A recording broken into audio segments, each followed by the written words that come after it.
Prazos não cumpridos, dinheiro que acaba, empreendimentos que não são entregues. Esses são problemas que vemos em algumas obras públicas no país. Um levantamento do TCU mostra que o Brasil tem mais de 14 mil obras paralisadas. Mas por que tantos atrasos e paralisações? Esse é o assunto do Eu Fiscalizo deste mês.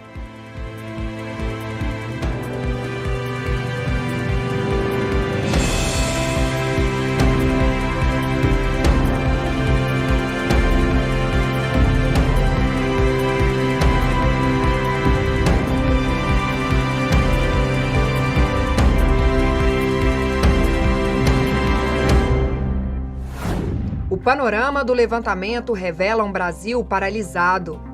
Trabalhos recentes do Tribunal de Contas da União identificaram que 14 mil obras deveriam estar em andamento, num total de 38 mil analisadas. Isso representa mais de um terço, 37%, que não tiveram avanço ou apresentaram baixíssima execução nos últimos 3 meses. A previsão de gasto com esses empreendimentos é de 144 bilhões de reais. 10 bilhões já foram aplicados e não se sabe exatamente o que vai acontecer com esse investimento.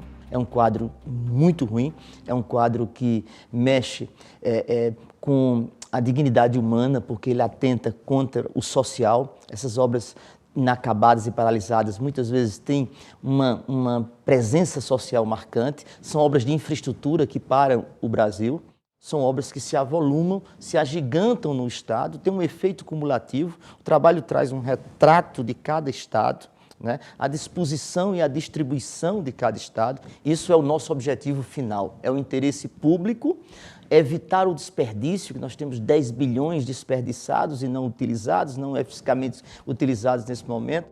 Para chegar ao diagnóstico, o TCU trabalhou com bases de dados consideradas representativas do governo. As bases de dados são da Caixa Econômica Federal, do Programa de Aceleração do Crescimento, o PAC, do Ministério da Educação, do Departamento Nacional de Infraestrutura de Transportes, o DENIT, e da Fundação Nacional de Saúde, a FUNASA. Buscamos identificar quais sistemas do Poder Executivo dispõem de informações que pudessem ser utilizadas no trabalho. Daí, cinco sistemas se destacaram, levando em consideração principalmente a grande quantidade de obras que cada órgão ou entidade gerencia, os valores desses empreendimentos. Então, sim, os sistemas utilizados como base para o trabalho atual, eles têm uma grande representatividade, não só em relação a valores, contratos de elevada magnitude no cenário total, mas também em relação à quantidade de contratos. Essas obras paralisadas, ela tem um impacto social relevantíssimo. Cabe efetivamente ao Estado, depois de um manancial de informações como essa, cabe a tomar as providências. O trabalho da gente é levantar, fazer o diagnóstico, propor as sugestões. Existem duas grandes formas de se operar, né? Ou o governo federal contrata diretamente a empreiteira, então nesse caso o órgão federal vai conduzir o processo de licitação a partir de um projeto básico de engenharia ou, em alguns casos, até de um projeto executivo mais detalhado que precisa ser elaborado previamente para daí se contratar a obra, ou uma outra modalidade que envolve aí os convênios, contratos de repasse e outros instrumentos, é que o governo federal repassa o dinheiro para o Estado ou para o município e ele faz, então, a licitação e contrata a empresa que vai conduzir a obra. Especialistas no assunto concordam que a conclusão de uma obra pública depende de uma série de etapas, que se inicia muito antes da licitação. Envolve questão de planejamento, tanto de planejamento macro, de se pensar quais são os empreendimentos prioritários e a partir dele fazer uma seleção dentre aqueles que têm mais viabilidade, porque às vezes a gente tem uma necessidade grande, mas, por exemplo, você precisa desapropriar um terreno ou obter uma licença ambiental, o que significa que o empreendimento ainda não está maduro para ser, de fato, contratado, né? Quanto capacidade de planejamento e gestão no nível individualizado. Não, sim, vamos fazer essa obra, mas precisamos elaborar um bom projeto, precisamos fazer uma licitação, precisamos gerir essa obra. Existe essa carência nos órgãos. As obras paralisadas no Brasil, o motivo maior seja a falta de um planejamento adequado, um projeto básico, né, para se iniciar o processo. muitas das vezes se consegue o recurso, aí quer a toque de caixa, de que se faça licitação, sem fazer uma análise, uma sondagem adequada, sem buscar as licenças necessárias. Então não adianta começar sem esse planejamento e até mesmo para licitar já tem que ter um projeto básico, mas que permita ser executado. Fomos até o estado da Bahia para mostrar uma obra paralisada e os transtornos gerados para a população. Desde fevereiro deste ano, a ampliação do sistema de esgotamento sanitário de Salvador está suspensa. Já é a segunda vez que isso acontece. O empreendimento abrange 3 bacias hidrográficas. São 46 mil famílias em mais de 10 bairros que seriam beneficiadas com cerca de 100 quilômetros da rede de esgoto. A gente está sofrendo por um problema que a obra está parada, o esgoto está em céu aberto, a gente tem que ficar buscando água no vizinho, então é uma situação muito difícil para a gente. A gente passa por uma situação muito desagradável, esgoto a céu aberto, muita muriçoca, muito problema, trazendo muitos riscos para a gente aqui, no caso de doenças praticamente contagiosas, porque temos muitas crianças ao redor e realmente isso não faz bem à população. A empresa baiana de águas e saneamento de Salvador é a responsável pela obra que foi iniciada em 2009. O engenheiro da Embasa comenta sobre o atraso e a previsão de entrega. Nós requalificamos o orçamento, corrigimos algumas deficiências e estamos com um processo de licitação baseada na nova lei das estatais. Segundo semestre agora vamos licitar e tudo dando certo com a licitação, a gente inicia a obra ainda no segundo semestre. O investimento total é em torno de 160 milhões, já foram gastos 85 milhões e a gente tem mais previsão de gastar mais 75 milhões para concluir as etapas. A gente fica na expectativa de sempre terminar e nunca termina, somos seres humanos de bem, precisamos de pelo menos isso, né? Pagamos nossos impostos e eu acho que é o mínimo que poderemos ter.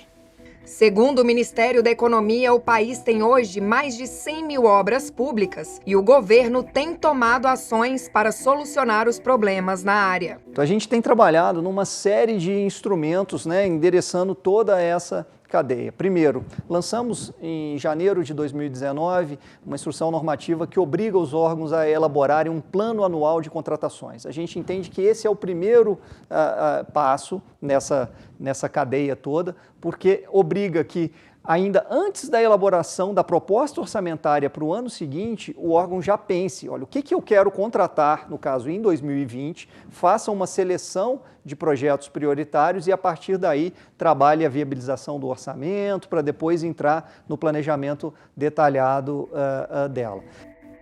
A necessidade de identificar as responsabilidades na execução das obras também foi pontuada a fim de evitar as paralisações do setor e transformar a realidade.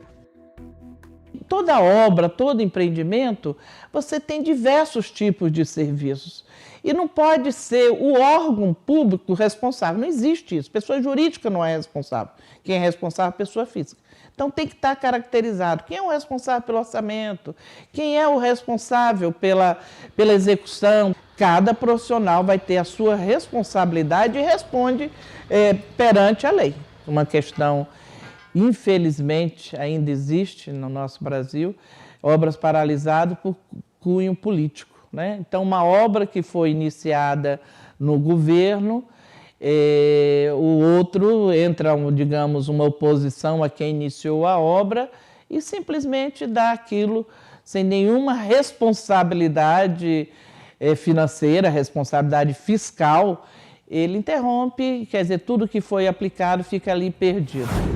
No próximo bloco, vamos mostrar os trabalhos do TCU que apontam os principais problemas de obras paralisadas no país.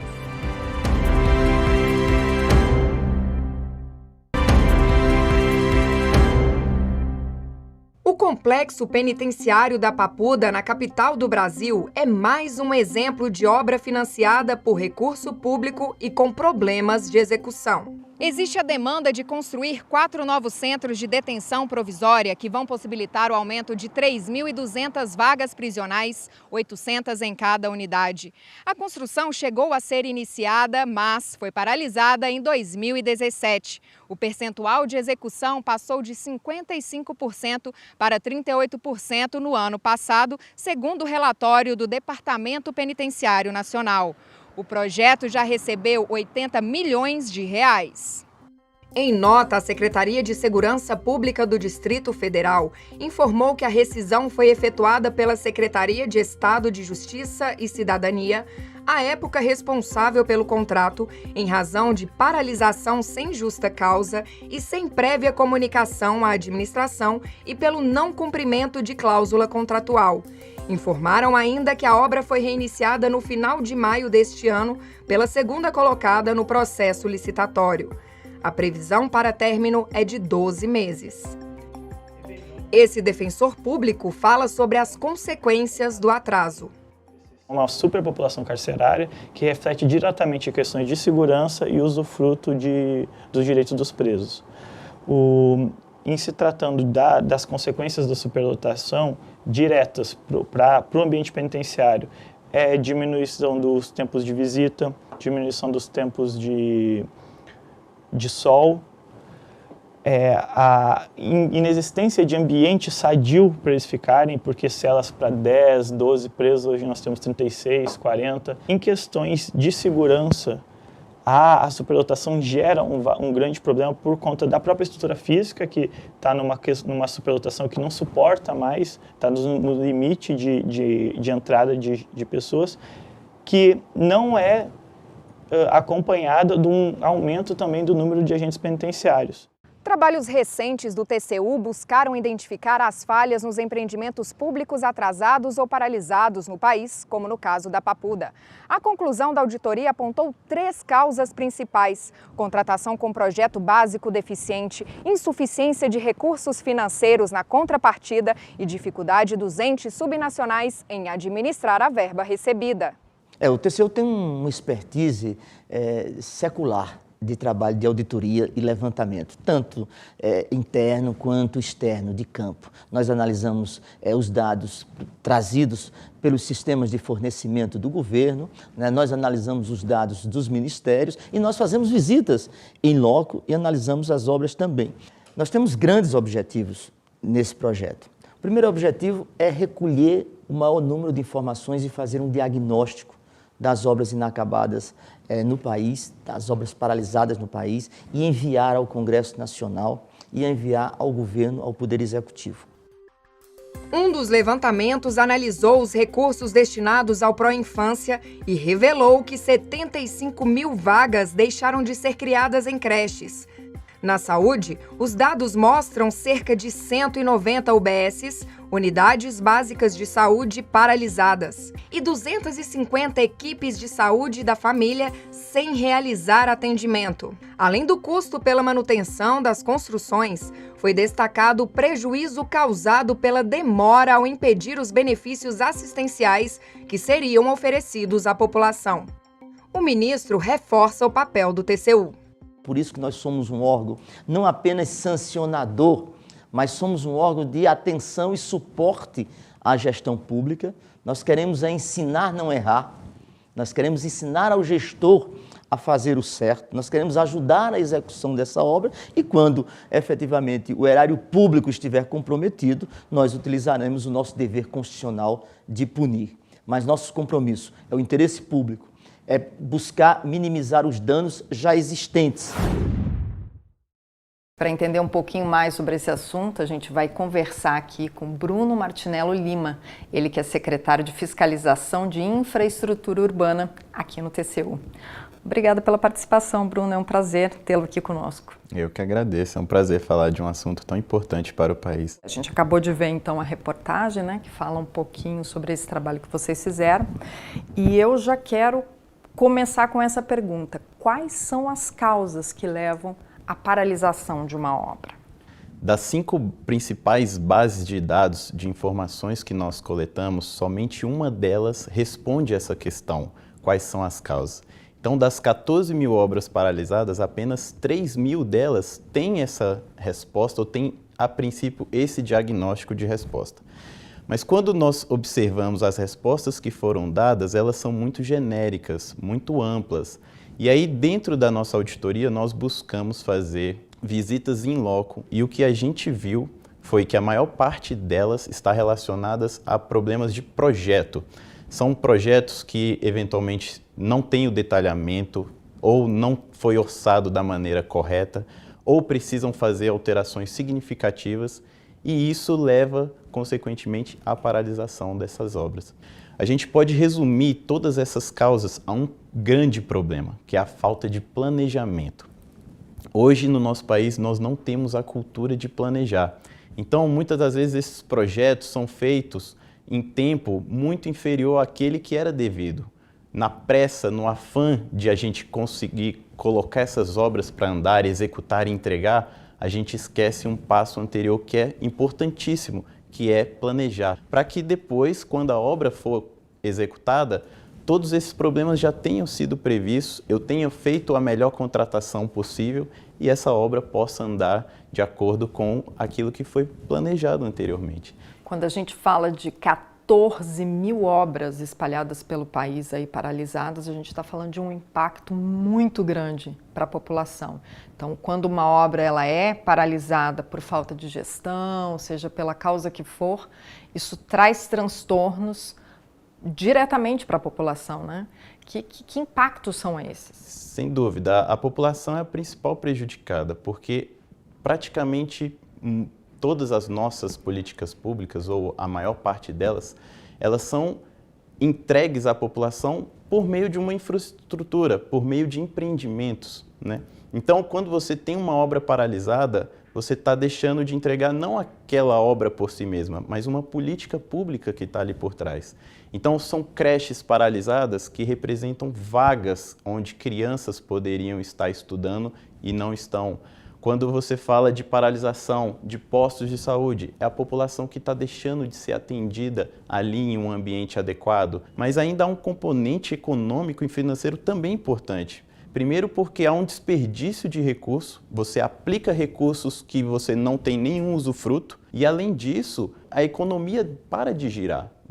Eram empreendimentos importantes para aumentar a competitividade do nosso país, injetar recursos na economia, que estão paralisados por conta desses empreendimentos, por causa dessa gestão. Os recursos inicialmente previstos já não são suficientes, você vai ter que aportar novos recursos, refazer serviços.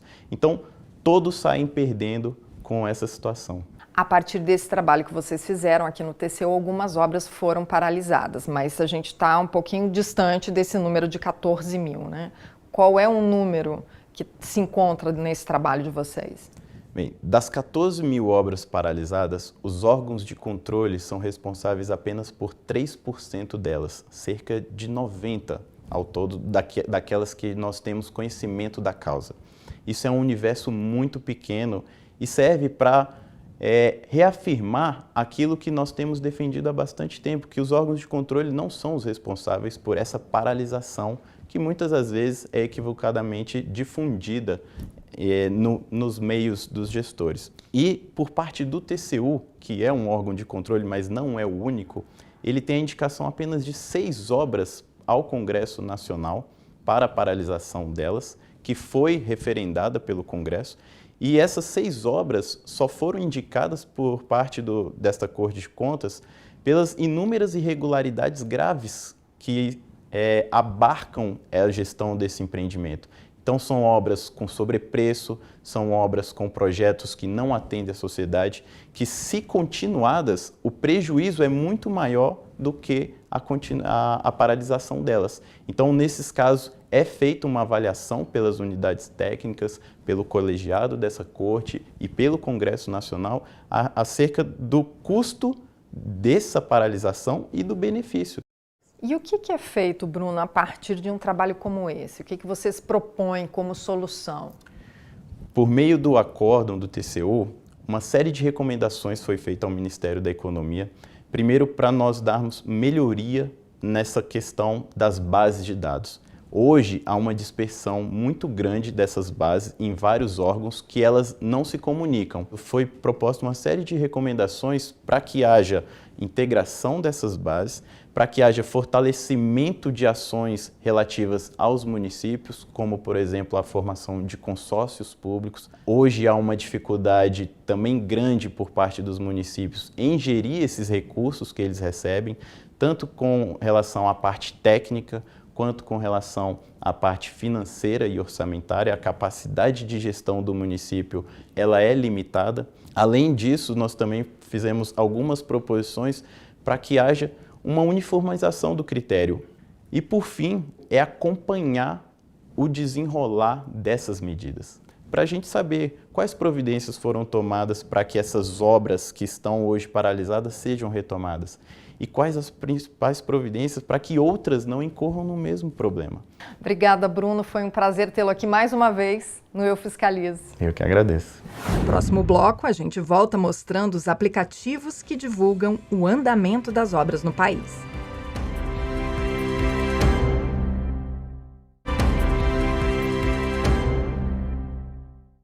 No Eu Fiscalizo deste mês, estamos falando sobre obras paralisadas e os transtornos para a população. Durante o programa, você acompanhou que o TCU apontou um diagnóstico com mais de 14 mil obras paradas no país. No relatório, foram apresentadas falhas como má gestão, custos pelo desgaste e manutenção das obras e prejuízo na demora da entrega do empreendimento. Na próxima reportagem, nós vamos falar sobre as iniciativas que ajudam no controle e no acompanhamento dos empreendimentos da União. Ao longo do tempo, as obras públicas foram administradas por órgãos específicos e de acordo com seu sistema próprio. Faltava um direcionamento para uniformizar os critérios dos contratos e identificar a paralisação no andamento das construções. Isso dificultou na obtenção do retrato da realidade no Brasil e ainda é um desafio a ser superado. Há mais de 10 anos, o TCU recomenda a criação de um único registro para obras. Em 2007, houve essa determinação para a constituição do Cadastro Geral de Obras, em função do diagnóstico que foi feito da falta de integração dos sistemas. Desde lá, o TCU vem acompanhando os desdobramentos das ações por parte do Ministério do Planejamento, do então Ministério do Planejamento. Hoje, as ações estão a cargo do Ministério da Economia. Recentemente, nessa auditoria, na auditoria sobre obras paralisadas que fizemos agora em 2018, com o Acordo 1079-2019, nesse trabalho foi identificado, mais uma vez, a importância, e foi constatado e foi recomendado ao Ministério que busque, de fato, promover a integração dos seus sistemas. A recomendação não possui apenas o intuito fiscalizador, mas também o de proporcionar suporte ao funcionamento da administração. Com isso, o gestor, quando ele analisa todas as informações que ele tem disponível, é muito difícil ele conseguir interpretá-las, já que os sistemas falam linguagens diferentes. Então, o Cadastro Geral de Obras, ele vai permitir uma visão global da gestão das obras. E aí sim permitir que o governo federal priorize a obra que deve ser priorizada, porque ele vai ter um sistema único integrando todas as bases, falando a mesma linguagem. Algumas ações do governo conduzidas neste ano pelo Ministério da Economia seguem essa orientação. Foi lançada a plataforma Mais Brasil, uma base de dados unificada formada por vários segmentos que movimentam o país. É aberta para toda a população. Quando nós estamos falando da plataforma Mais Brasil, nós estamos pegando um conjunto muito mais amplo de empreendimentos, não só obras, mas também aquisição de equipamentos e de serviços e de todas as transferências da União. Ela é uma plataforma tecnológica na qual, ao longo dos próximos 4 anos de governo, nós vamos migrar para dentro dela todas as transferências de recursos que a União faz para estados, municípios e organizações de terceiro setor. Nós estamos falando de volumes aí que chegam a 380 bilhões de reais por ano. A ferramenta disponibiliza o painel de obras, que permite acesso livre às informações do setor com recursos federais.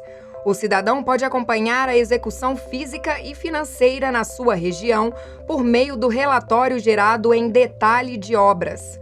Assim, é possível verificar onde há percentual de baixo desempenho. Constam dados do PAC, o Programa de Aceleração do Crescimento, do Siconv, o Sistema de Gestão de Convênios e Contratos de Repasses e do Programa Avançar. Já são cerca de 108 mil empreendimentos cadastrados, que somam mais de R$1 trilhão em investimentos. Para aproximar mais da realidade dos cidadãos e possibilitar maior integração, foram desenvolvidos 3 aplicativos de celular. Neles, podemos encontrar informações sobre investimentos públicos administrados pela plataforma Mais Brasil. O Cidadão Mais Brasil mostra as transferências para os governos estaduais, municipais e organizações da sociedade civil. É possível sugerir, por exemplo, a pavimentação de uma rua em benefício da sua cidade. O aplicativo Fiscalização Mais Brasil auxilia principalmente os servidores públicos que atuam como fiscais na gestão de vistorias. Possibilita monitoramento, envio de informações e até o georreferenciamento. E o Gestão Mais Brasil apoia gestores públicos das diferentes esferas de governo. Há informações sobre os programas, propostas e instrumentos celebrados com a União. O cidadão pode baixar, colocar no seu celular e ele se tornar o fiscal in loco da obra. Então, como exemplos que eu dava, numa pavimentação de uma rua, ou de uma construção de uma creche ou de um hospital, você não precisa esperar, como era, né, no passado, 6 meses depois chegar um calhamaço de papel lá do município com algumas fotos. Não, hoje ele consegue um acompanhamento em tempo real e com isso tomar eventuais ações de gestão aí para que o empreendimento avance na velocidade planejada. O trabalho para aumentar o poder de gestão e o controle social conta com o apoio do TCU.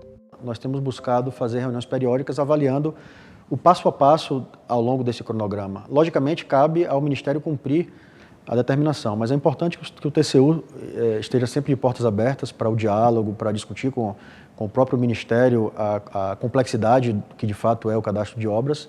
Então nós temos atuado acompanhando as medidas adotadas, mas também dialogando muito sobre o tema que de fato é complexo, levando um pouco da experiência do TCU também sobre o tema. Esse trabalho não termina em si mesmo, esse trabalho não se completa, tá certo? Nós temos anualmente entregar mais elementos ao Congresso Nacional e ao Governo Federal e aos governos estaduais para efetivamente criar um pacto no país, e aí o TCU está propenso a participar desse pacto em nome da restauração e da eficiência do Estado, né, acabando ou tentando minimizar essas obras que são hoje paralisadas ou inacabadas, que tanto mal traz à nação brasileira. O Eu Fiscalizo termina por aqui. No próximo mês nós vamos falar sobre políticas públicas.